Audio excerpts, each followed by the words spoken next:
പകുതി വിലയ്ക്ക് electric scooter, തയ്യൽ മെഷീൻ, ലാപ്ടോപ്പ് തുടങ്ങിയവ വാഗ്ദാനം ചെയ്ത് അനന്തു കൃഷ്ണൻ നടത്തിയ തട്ടിപ്പുമായി ബന്ധപ്പെട്ട് വടക്കാഞ്ചേരിയിലും കേസ്. കുമ്പളങ്ങാട് സ്വദേശി നൽകിയ പരാതിയിലാണ് അനന്തു കൃഷ്ണനെ പ്രതിയാക്കി വടക്കാഞ്ചേരി പോലീസ് കേസെടുത്തിരിക്കുന്നത്. തട്ടിപ്പുമായി ബന്ധപ്പെട്ട് 6 പരാതികളാണ് വടക്കാഞ്ചേരി പോലീസ് സ്റ്റേഷനിൽ ലഭിച്ചിരിക്കുന്നത്. 6 പരാതികളിലായി 3,60,000 രൂപയാണ് നഷ്ടപ്പെട്ടിരിക്കുന്നത്. കൂടുതൽ പരാതികൾ ലഭിക്കുകയാണെങ്കിൽ കേസുകളുടെ അന്വേഷണം ക്രൈംബ്രാഞ്ചിന് കൈമാറുവാനാണ് തീരുമാനം. കോടികളുടെ വൻ തട്ടിപ്പാണ് സംസ്ഥാനത്താകെ നടന്നിരിക്കുന്നതെന്ന നിഗമനത്തിലാണ് പോലീസ്. ജില്ലകളിൽ ഏജന്റുമാരെയും പ്രമുഖ സന്നദ്ധ സംഘടനകളെയും രാഷ്ട്രീയ നേതാക്കളെയും തെറ്റിദ്ധരിപ്പിച്ചാണ് തട്ടിപ്പ് നടത്തിയിരിക്കുന്നത്.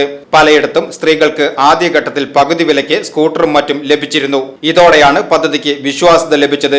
വിവിധ കമ്പനികളുടെ CSR ഫണ്ട് ഉപയോഗിച്ചാണ് പണം കണ്ടെത്തുന്നതെന്നായിരുന്നു വിശദീകരണം. മിക്കയിടത്തും പ്രമുഖ രാഷ്ട്രീയ നേതാക്കളെയാണ് ഉൽപ്പന്നങ്ങളുടെ വിതരണത്തിനായി കമ്പനി ക്ഷണിച്ചിരുന്നത്. ഇതിന്റെ ചിത്രങ്ങളും മറ്റും പ്രചരിച്ചതോടെ കൂടുതൽ ആളുകൾ പകുതി വിലയ്ക്ക് സാധനങ്ങൾ ലഭിക്കുമെന്ന് കരുതി പണം നൽകുകയായിരുന്നു. 1,22,000 രൂപയുടെ സ്കൂട്ടറിന്റെ പകുതി വിലയായ 62,000 രൂപ ആദ്യം അടയ്ക്കണമെന്നാണ് ആവശ്യപ്പെട്ടിരുന്നത്. ബാക്കി തുക കമ്പനിയുടെ CSR ഫണ്ടിൽ നിന്ന് ലഭിക്കുമെന്നും 1 മാസത്തിനുള്ളിൽ സ്കൂട്ടർ നൽകുമെന്നും പറഞ്ഞു. ഇതനുസരിച്ചാണ് സ്ത്രീകൾ തുക അടച്ചത്.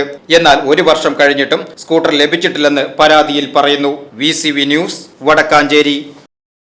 ജോൺസൺ ഒപ്റ്റിക്കൽസിൽ തിങ്കൾ, ബുധൻ, വെള്ളി ദിവസങ്ങളിൽ രാവിലെ 10 മുതൽ ഉച്ചയ്ക്ക് 1 മണി വരെ കണ്ണ് ഡോക്ടറുടെ സേവനം ലഭ്യമാണ്. ഡ്രൈവിംഗ് ലൈസൻസിനുള്ള സർട്ടിഫിക്കറ്റുകളും എല്ലാ ബ്രാൻഡഡ് ഫ്രെയിമുകളും ഇവിടെ ലഭ്യമാണ്. കൂടാതെ ഡോക്ടർമാർ നിർദ്ദേശിക്കുന്ന എല്ലാത്തരം കണ്ണടകളും ജോൺസൺ ഒപ്റ്റിക്കൽസിൽ നിന്നും ലഭിക്കുന്നു. ജോൺസൺ കണ്ണട വ്യാപാരം ഡിവൈൻ ആശുപത്രിക്ക് എതിർവശം, വടക്കാഞ്ചേരി.